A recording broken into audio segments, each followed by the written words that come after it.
and I just noticed my body was so weak. My eyes were open and I could not move. I was feeling somebody was inside my room, and when I tried to turn my head, I noticed a strange shadow of somebody inside my room, somebody standing by my bedside looking at me. And this time I knew I wasn't dreaming because my eyes were wide open. I could see somebody, a shadow there. I tried to scream, there was no strength. I could not scream, no sound could come out from my mouth. I tried lifting my body, my hands, they could not move. I tried. Wow, so what's up, good people? Thank you so much for stopping by to my YouTube channel. In case you're new here, my name is Devance and this is Devance Empire. Hoping you're doing well, hoping you're keeping safe. If you're a returning subscriber, thank you so much for doing so. I'm glad that you have trusted us, that we never disappoint. If you're new here, karibu sana, this is home. Feel free to subscribe and turn on that notification bell to always receive an alert of every video that we do upload in our YouTube channel. Devance Empire. Devance Empire. In our video today, we are going to tackle the issue, how does it feel to stay alone? Yes. To those of you who do not know me, I am still single. I stay alone in Nairobi. I just want to share with you my experience on how it feels to always stay alone. So I will start it with a story. Back in the year 2005, my stepmother died. My father was a polygamous man, and he had 4 wives. 3 were sisters from the same family, and the other one was from a different place. Now, in 2005, I lost my stepmother, the elder one. She died after struggling and battling with some kind of a disease that I cannot understand. And when she died, that is when I noticed that I feared dead people. I feared seeing the dead. And from where I come from in Fangano Island, an island that for a very long time had been controlled by spirits of darkness. So I had already had very many stories about the place where I come from. I left Nairobi in the year 2003 to go back to Fangano, and 2 years later my stepmother died after hearing so many stories about the island. Now there are many things that happen in Fangano Island. Just to mention a few, we have different types of shrines, and in the shrines many things, strange things occurred. We've had stories about stones growing in the night, and during the day they become smaller. Very strange. We've heard about wizards and night runners, people who run in the night. Their work is just to run in the night. They cannot sleep. They run and run in the night. And when you talk about night runners, we have different types of night runners. We have those night runners who just run and do not affect anybody. They just find it pleasurable to run in the night, just running. They can run the whole island, many kilometers, within a short time. That is their joy. We have other night runners who find pleasure in distracting people. Once they distract people, they feel like they've been triggered to laugh. They enjoy. Their happiness is in distracting people. Sometimes you're sleeping in the night and then you hear somebody sweep or hit your roof with stones or sand or soil, and then when you get scared and scream, you hear them laugh aloud. They laugh so loudly outside the house because that is where they find their pleasure. We have other night runners who are murderers. They kill people. They feel satisfied when they commit murder. Here you are walking in the night, you come across them and they come with a hammer together with a nail and they hit it on your head and you die. That is their pleasure. They find more joy in killing people. That is what they enjoy. Then we have witchcraft. Yes, and witchcraft, this is where people do funny things to their fellows. For example, they bewitch you. They might decide to bewitch you never to speak again. They might decide to bewitch you never to see. They might decide to bewitch you never to get rich. They might bewitch you never to prosper in life. So we have different types of witchcrafts. We have others who, when they just look at you like this while you are eating, that food that you swallow becomes poison to you. The moment you swallow it, it becomes toxic to your body and your stomach starts aching. You can go to all types of hospitals, you can seek all type of medication, but you will never get well. You just feel your stomach is burning, something burning in your stomach, very painful. Anytime you introduce food in your stomach, you vomit, you diarrhea, you can't get treated in hospital.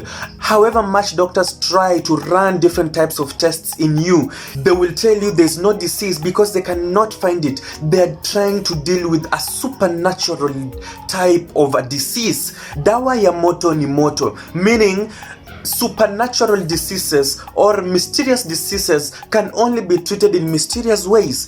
The only person who can treat you is that person who bewitched you. Very strange.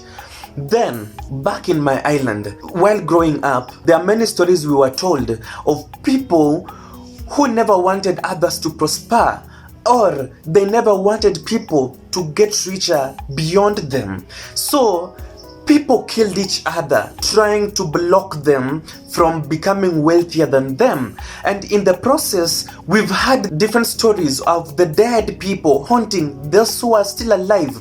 We've had different types of spirits such as Nyawawa spirits. Nyawawa is a form of a spirit that comes from the lake. Yes, the spirits of people who died in the water coming back to the land. They come to the land to disturb people. They come to look for people, and if Nyawawa finds you outside, they will take you. And taking you means you will die. You'll automatically die. So the only way to chase away the Nyawawa spirits from the water is by making sure that when you hear them coming, make loud noise in your compound. Take empty sufurias, take empty drums and hit them, pa pa pa pa pa. And when the spirits hear, they run away. That is the only way of keeping away the spirits from the water.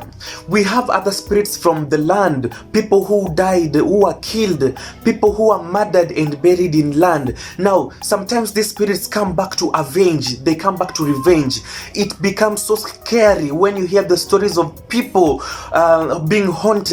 You hear of a story that one family is being haunted, and how are they being haunted? The dead do not allow them to have peace. The dead takes away their freedom. The dead tries to make sure that people know that they are the ones who killed them. So these dead spirits do very funny things to the living people who especially killed them. Very strange, very, very weird happenings. Now, after hearing all these stories, here we were. In 2005, my stepmother went to be with the Lord. She died. May her soul rest in eternal peace. And after she died, I even feared looking at her dead body, her dead corpse. Yes, I would just look at it from an angle. I would just see the coffin. That was the farthest I could see. And she stayed 3 days before getting buried. So you can imagine staying in the same compound, same home with a dead corpse for 3 days before it's buried. It was a scary experience for me, and that thing has never left my mind till date. And after her burial, I remember having a serious nightmare. I slept, and here I was interacting with my stepmother who had died. She came back to me in form of a spirit, and she was telling me, you know what, my son, I will never leave you. I will never forsake you. I will always be with you, and I will always protect you. And I was like, Mama, but we had already buried you. You are dead. And she told me, yes, my body died, but my spirit is not yet dead. I'm still alive to protect you. and within no time I got scared and woke up from my sleep making loud noises. And when my sisters and mom came, they asked me what was the problem. I told them I saw my stepmom. She came to me and she was telling me this and this and this, and they were like, usijali, that was just a dream. And since then I feared sleeping alone, and most particularly in the darkness. Now later in the year 2016, I was now a grown-up. I went home. I was having a function that I was arranging back in my island, and something strange happened to me, where in my bedroom I was sleeping one night, and then I just noticed when it was almost morning that I couldn't wake up. I noticed somebody was with me inside my room. I was sleeping alone in this whole house that my mother gave me, and I just noticed my body was so weak. My eyes were open and I could not move. I was feeling somebody was inside my room, and when I tried to turn my head, I noticed a strange shadow of somebody inside my room, somebody standing by my bedside looking at me. And this time I knew I wasn't dreaming, because my eyes were wide open. I could see somebody, a shadow there. I tried to scream, there was no strength.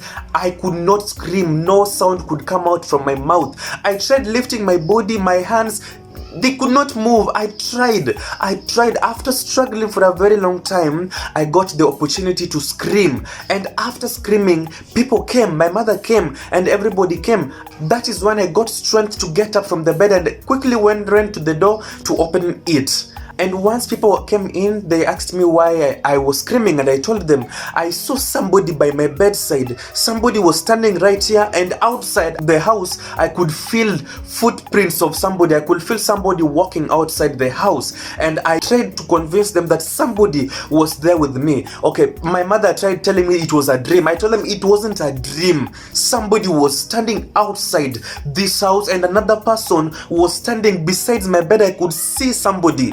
And I even tried screaming. At first I could not scream, no sound was coming out. I tried lifting my head, my body was too heavy. I felt like somebody was pressing my chest towards the bed so that I cannot wake up. It was a strange experience for me. I was so worried, and after explaining myself to these people, they came to a conclusion that it could be a night runner who was standing close to my house. If you don't know, we people from Lake Victoria, Mfangano Island, we understand what night runners can do. These people are very strange. Pray that you never come across one in your entire life while you stay in that island. These people have some supernatural powers. You will realize you're close to a night runner or a wizard once you realize your body is acting weirdly. Because they say if you come across a night runner and they make noise before you, then they have taken your strength and they can do anything to you. They can manipulate you. Anywhere they go, you can go with them. They take control of your body. You are no longer yourself because they've taken charge of you.